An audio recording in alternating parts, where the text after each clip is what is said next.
Good morning, students. Welcome in the class 9th. As you all know that we are watching our video of subjects science of class 9th. We are watching our chapter number 5, acids, bases, and salt.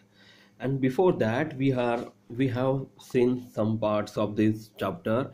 That is मतलब हमने यहाँ पे अभी तक जो portion देखा है बेटा, जिसमें हमने कुछ नेम ऑफ कंपाउंड देखे हैं, उनके मॉलिक्यूलर फार्मूलेज लिखे हुए हैं, और हमने ये जाना कि वो एसिड है या बेस। और थर्ड इसमें एक नया टर्म हमने देखा, वो था बेटा salt.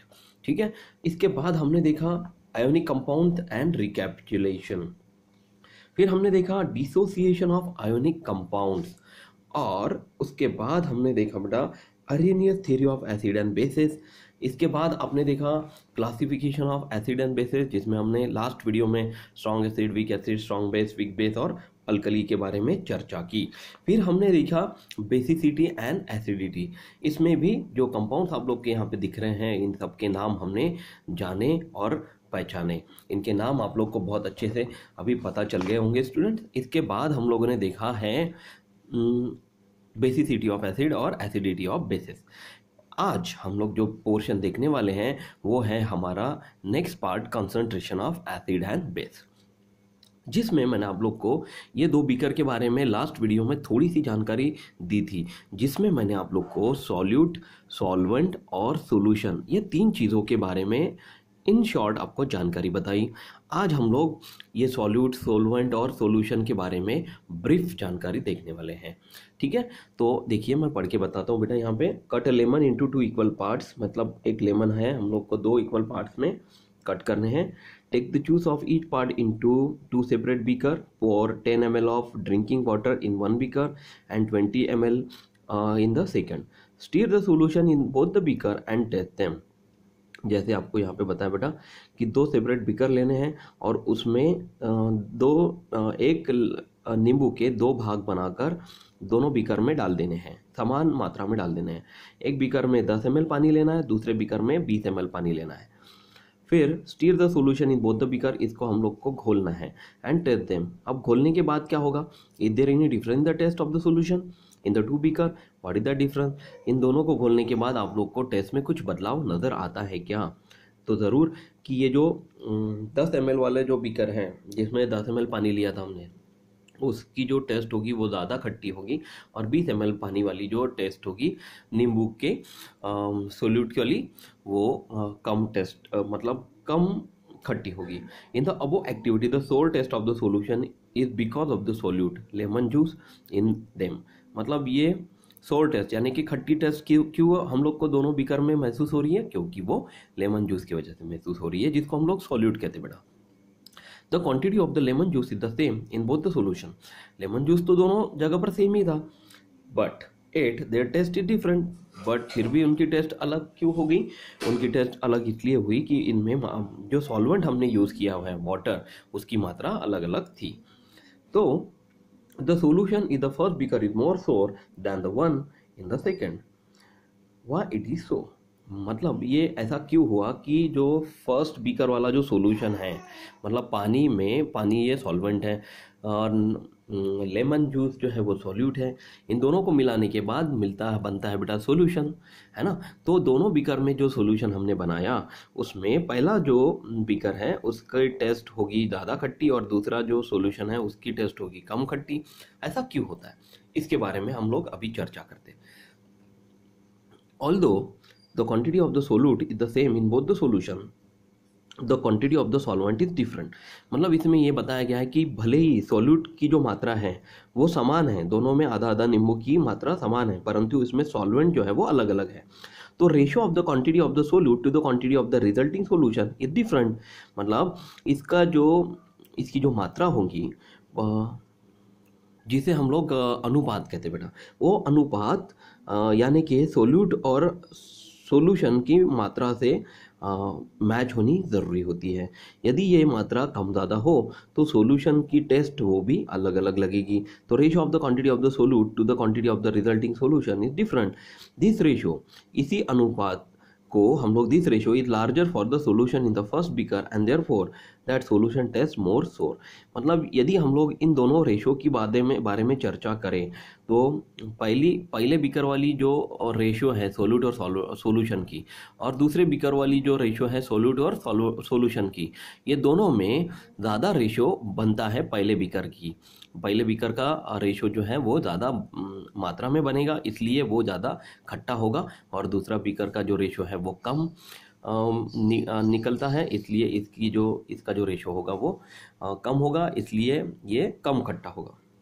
On the other hand, the proportion of the lemon juice in the total solution on the other hand, the proportion of the lemon juice in the total solution in the second beaker is smaller and the taste is less sour।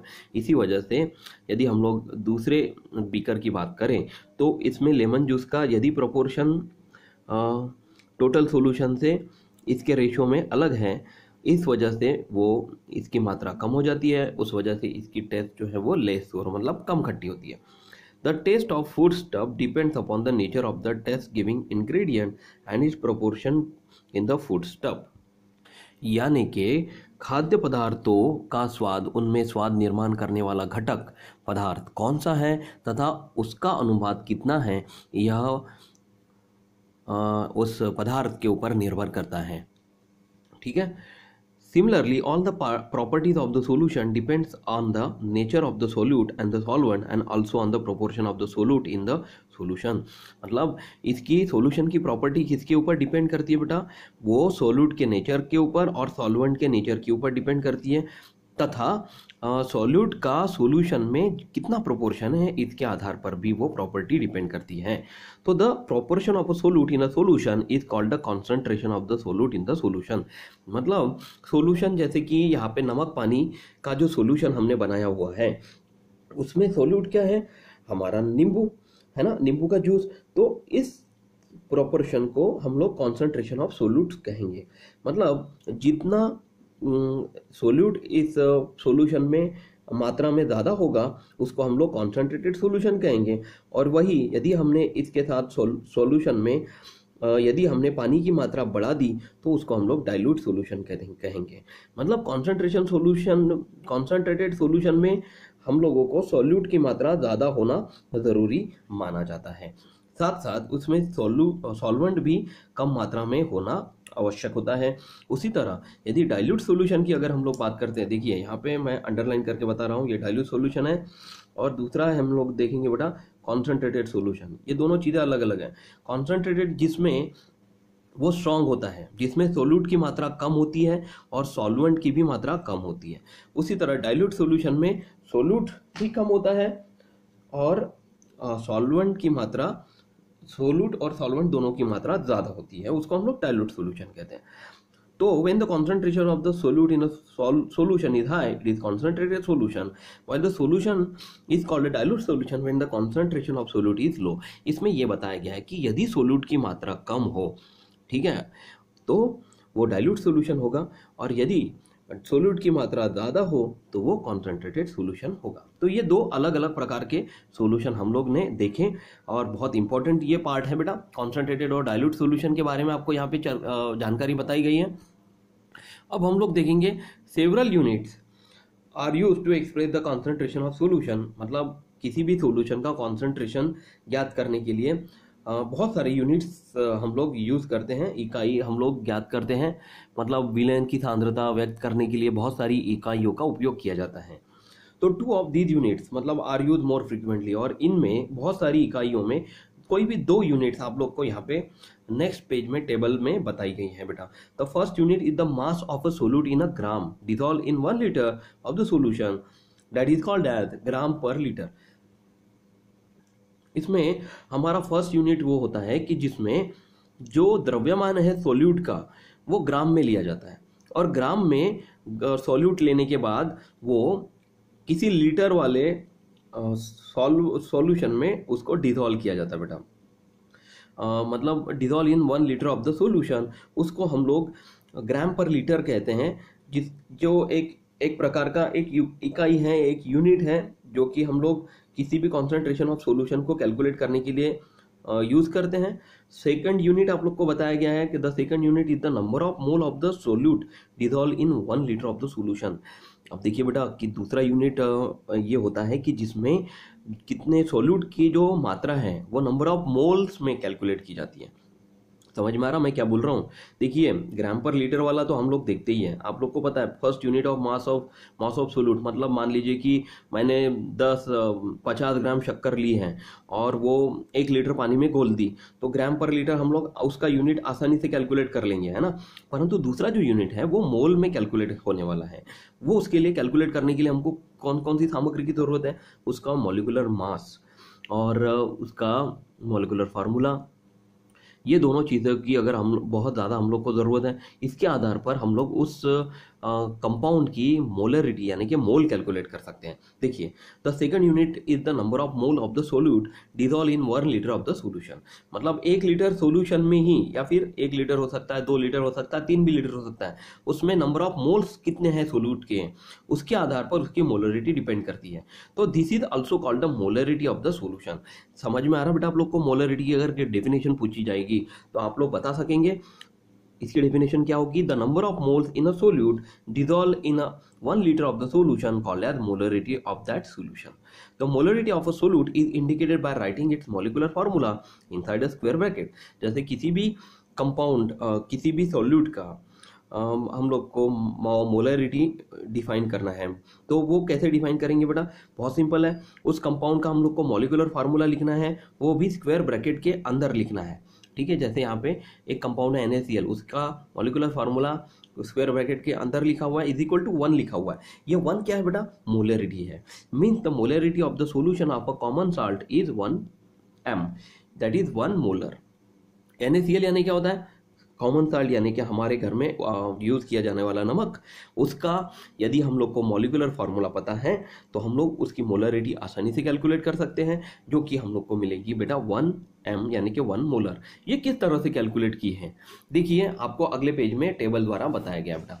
देखिए ये table आपके सामने मैंने रख दिया है। इसमें name of the compound लिखा हुआ है सोडियम क्लोराइड, इसका मॉलिक्यूलर फार्मूला NaCl होगा, मॉलिक्यूलर मास यहाँ पे आप लोग को दिया गया है, जो कि हमने पिछले वीडियो में molecular mass of a compound calculate किया बेटा, याद होगा आप लोग को। उसका 58.5 U होता है। U यानी क्या होता है बेटा? यूनिफाइड मास। यूनिफाइड मास जिसको हम लोग डाल्टन थ्योरी में यू में डिफाइन किया था, याद है आप लोग को? पिछले वीडियो में हमने देखा था। इसको यूनिफाइड मास कहेंगे हम लोग। फिर ग्राम जो है, इसका कितना ग्राम दिया बेटा? NaCl 117 ग्राम आप लोग को लेना है, मतलब ये दिया हुआ है, ये कंपाउंड आप लोग को टेक्स्ट बुक में ही दिया हुआ है। वो कितना लेना है वो आप लोग को बताया जाएगा। मॉलिक्यूलर मास आप लोग को फाइंड आउट करना है। अब इसका मोल हमने कैलकुलेट किया, वो 2 मोल आया। कौन से फार्मूले से मिला आप लोग को? देखिए यहाँ पे आप लोग को हर एक चीज़ों को ABCDEFG और H के पैटर्न में आप लोग को यहाँ पे समझाया गया है। जैसे कि आपको पता है कि मॉलिक्यूलर मास C है और ग्राम जो है वो D है, तो यदि हम लोग को मोल कैलकुलेट करना है तो D/C आप लोग को कैलकुलेट करना होगा, यानी कि gram upon molecular mass D/C। Gram upon molecular mass is equal to 117 upon 58.5 is equal to 2 mole. आप लोग को इसका आंसर मिलता है। अब देखिए इसका लीटर सॉल्यूशन जो है वो तीनों कंपाउंड्स के लिए यहाँ पे दिए गए हैं। मतलब सोडियम क्लोराइड के लिए 2 लीटर दिया हुआ है, हाइड्रोजन क्लोराइड के लिए 1 लीटर दिया हुआ है, और सोडियम हाइड्रोक्साइड के लिए 2 लीटर दिया हुआ है। और इसके आधार पर हम लोगों ने ये जो फिल इन द ब्लैंक्स है ना, वो फिलअप किए हुए हैं। वो कैसे किए हुए हैं मैं आप लोग को ज़रूर समझा के बताता हूँ अभी थोड़ी देर में। तो देखिए बेटा यहाँ पे आप लोगों को F यानी कि लीटर ऑफ सॉल्यूशन यहाँ पे दिया गया है, वो 2 लीटर है। और अब हम लोग यहाँ पे नेक्स्ट पार्ट में चलते हैं, ग्राम पर लीटर। अब आपको पता है कि ग्राम और लीटर ये दोनों चीज़ें आप लोग को दी गई है, तो इसके आधार पर आप लोग G कैलकुलेट कर सकते हैं, यानी कि ग्राम पर लीटर यानी कि D/F। तो इसमें 117 को डिवाइड करेंगे 2 से, तो आपका आंसर मिलता है आपको यहाँ पे 58.5 ग्राम पर लीटर। और फिर हम लोग को आखिरी में इसकी मोलरिटी कैलकुलेट करनी है, molarity of the compound NaCl, मतलब सोडियम क्लोराइड की मोलरिटी। जैसे अभी थोड़ी देर पहले मैंने आपको बताया इसकी मोलरिटी 1 मोलर आई हुई है, m मोल आई हुई है। तो 1 मोल कैसे आई? देखिए इसका फॉर्मूला भी आप लोग को यहाँ पे दिया गया है, H is equal to E/F, यानी कि E क्या है बेटा?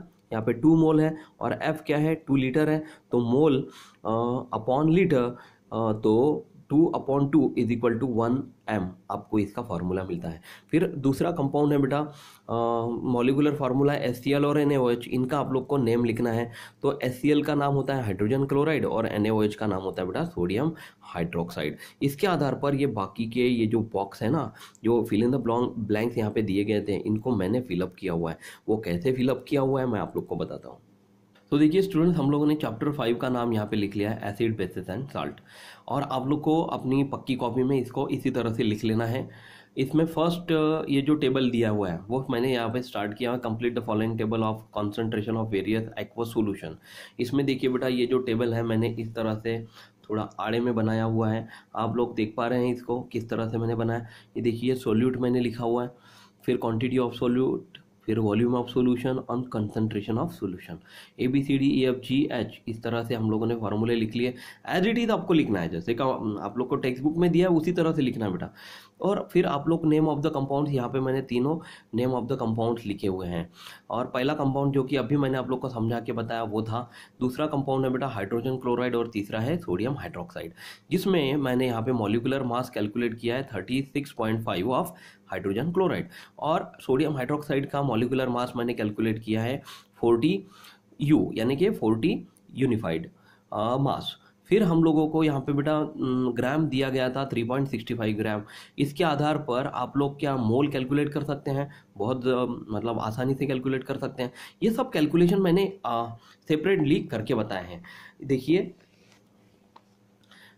सोडियम क्लोराइड, सबसे पहले हम लोग सोडियम क्लोराइड देख लेते हैं, इसके बारे में किस तरह से मैंने लिखा हुआ है ये सब आप लोग देखिए। मॉलिकुलर मास मैंने यहाँ पे लिखा 58.5 U और ग्राम था 117 ग्राम। मोल कैलकुलेट करने के लिए फार्मूला लिखा है ग्राम अपॉन मॉलिकुलर मास, ग्राम यानी कि 117 अपॉन 58.5, इन दोनों को डिवाइड करें तो आपको मोल मिलता है 2, हमको मिला है 2 मोल। लीटर या जो सोल्यूशन आप लोग को टेबल में दिया गया है वो 2 लीटर है। अब हमने थर्ड जो पार्ट इसमें कैलकुलेट किया है बेटा, ग्राम पर लीटर, दिख रहा है आप लोग को, आपके सामने टेक्स्ट बुक रखी है, ग्राम पर लीटर, मेरे सामने भी टेक्स्ट बुक है। ग्राम पर लीटर में मैंने D/F किया, मतलब जो भी वैल्यू D में दी गई थी 117/F यानी कि 2L, तो 117 ग्राम अपॉन लीटर, इसका आंसर मिला आप लोग को 58.5, ठीक है। 58.5 ये लिख लेने के बाद आप लोग को आखिरी में मोलरिटी कैलकुलेट करनी थी, जिसमें आप लोगों को फार्मूला है दिया गया है E/F, तो दोनों मोल अपॉन लीटर में 2/2 यानी कि 1m मैंने यहाँ पे कैलकुलेट कर लिया है। अब हम लोग चलते बेटा हाइड्रोजन क्लोराइड की तरफ। हाइड्रोजन क्लोराइड का फार्मूला है, मॉलिकुलर फार्मूला है HCl। अब आप लोग को सबसे पहला बॉक्स जो दिया गया है C नंबर का, उसमें आप लोग को उसका मॉलिकुलर मास कैलकुलेट करना है। तो मॉलिकुलर मास के लिए आप लोगों ने इसके पूर्व वीडियो में फॉर्मूले देखे हुए हैं। एटॉमिक मास ऑफ हाइड्रोजन, मतलब वन यहाँ पे जो एलिमेंट है, हाइड्रोजन एलिमेंट है और क्लोरीन एलिमेंट है, इन दोनों के एटम एक दूसरे से जुड़कर HCl बना हुआ है, तो हम लोग इसको एटम कंसिडर करेंगे। तो हाइड्रोजन एटम जो है उसका atomic mass into number of atoms, कितने हैं हाइड्रोजन के एटम्स, एक ही है तो into 1, plus atomic mass of chlorine into 1, chlorine का भी एक ही एटम है, तो इन दोनों के एटॉमिक मासेस आप लोग को पेज नंबर 51 पे दिए गए हैं बेटा। वो 51 के आधार पर वो पेज पर देख के आप लोग इनके एटॉमिक मासेस लिख सकते हैं बहुत आसानी से। अब पेज टर्न कर रहा हूँ मैं, तो देखिए student, atomic mass of hydrogen is 1 into 1 plus atomic mass of chlorine is 35.5 into 1। अब 1 into 1 1 plus 35.5 into 1 35.5, and therefore molecular mass is equal to 35.5 plus 1 क्या होगा 36.5 U, इसका यूनिट है। ग्राम आपको यहाँ पे दिया गया है आप लोग के टेबल में, किताब में 3.65 ग्राम। अब हम लोग आसानी से मोल कैलकुलेट कर सकते हैं बेटा, तो मोल इज इक्वल टू क्या होगा ग्राम अपॉन मॉलिकुलर मास। तो ग्राम कितना है देखिए, आपके किताब में ही दिया गया है। ग्राम जो है वो डी वाला पोर्शन यहाँ पे अभी हमने देखा वो 3.65 था, और मॉलिकुलर मास अभी हमने कैलकुलेट किया 36.5। इन दोनों को मल्टीप्लिकेशन डिवाइड करना है बेटा आप लोग को। तो देखिए 3.65 को हमने 36.5 में मैंने कन्वर्ट किया, तो इसको जब इस तरह से मैं कन्वर्ट करता हूँ तो इंटू 10⁻⁻1 हो जाता है। ठीक है, ये इसलिए कन्वर्ट किया ताकि 36.5 और 36.5 दोनों वैल्यूज एक दूसरे से ऊपर नीचे कट जाए। तो 36.5 इंटू 10⁻⁻1 इज इक्वल टू 3.65 होता है अपॉन 36.5, यानी कि 36.5 गेट कैंसिल, देयरफॉर रिमेन्स क्या बचा 1 इंटू 10⁻⁻1, और 1 इंटू 10⁻⁻1 यानी होता है बेटा 0.1 मोल। ठीक है, अब इसके बाद आप लोग को दिया है लीटर। लीटर का सोल्यूशन HCl सोल्यूशन लीटर कितना है हमारे पास 1 लीटर है। अब ग्राम पर लीटर कैलकुलेट करने के लिए जो आप लोगों ने ग्राम लिया हुआ था 3.65 वो यहाँ पे हम लोग ने ले लेंगे, और लीटर यानी कि 1 लीटर, तो 3.65 upon 1 is equal to 3.65 gram per litre आप लोग को इसका आंसर मिलता है। अब हम लोग चलेंगे मोलरिटी कैलकुलेट करने के लिए। तो molarity m is equal to आप लोग को फॉर्मूला पता है, मोल अपॉन लीटर। मोल यानी क्या है 0.1 है, जो कि अभी हमने कैलकुलेट किया था, और लीटर है 1 लीटर, तो 0.1 अपॉन 1 इसका भी आंसर क्या होता है 0.1 मोलर यानी कि m।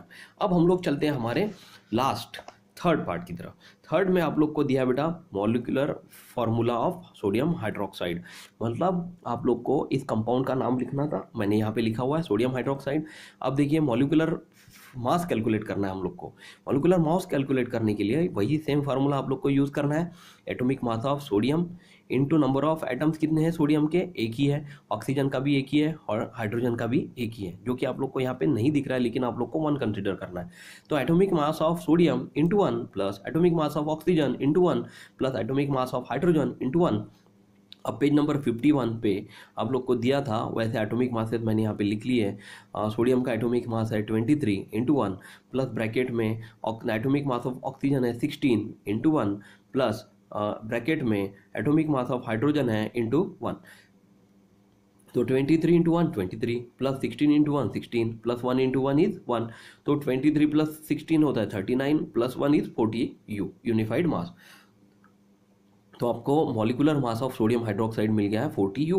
अब देखिए बेटा आपको यहाँ पे थोड़ा सा बदल किया हुआ है आपके टेबल में, यहाँ पे आप लोग को अभी तक ग्राम दिया गया होता था, परंतु आप लोग को अभी मोल दिया गया है, मोल यानी कि MOLE 1.5 मोल दिया गया है। इसके आधार पर क्या आप लोग ग्राम कैलकुलेट कर सकते हैं, बिल्कुल आपके पास फार्मूला है gram is equal to mole into molecular मास।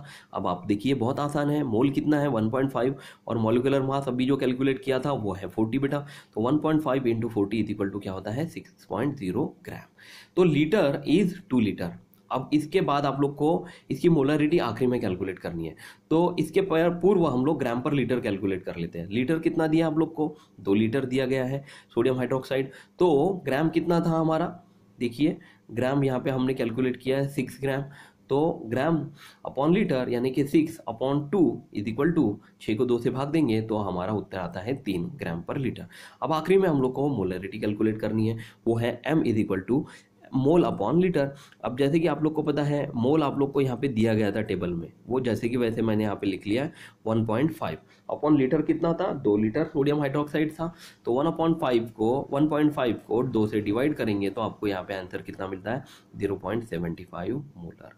तो आशा करता हूँ बेटा ये टेबल और ये concentration of acid and base आप लोग को बहुत अच्छे से समझ में आ गया है।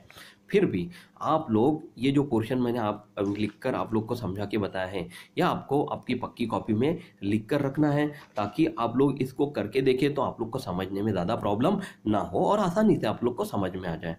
फिर भी इतना पोर्शन जहाँ तक आपको मैंने पढ़ाया हूँ वह सब आप लोग लर्न करके रखिए, और सबसे इम्पोर्टेंट आप लोग अपना ख्याल रखिए। Thank you class, take care, bye.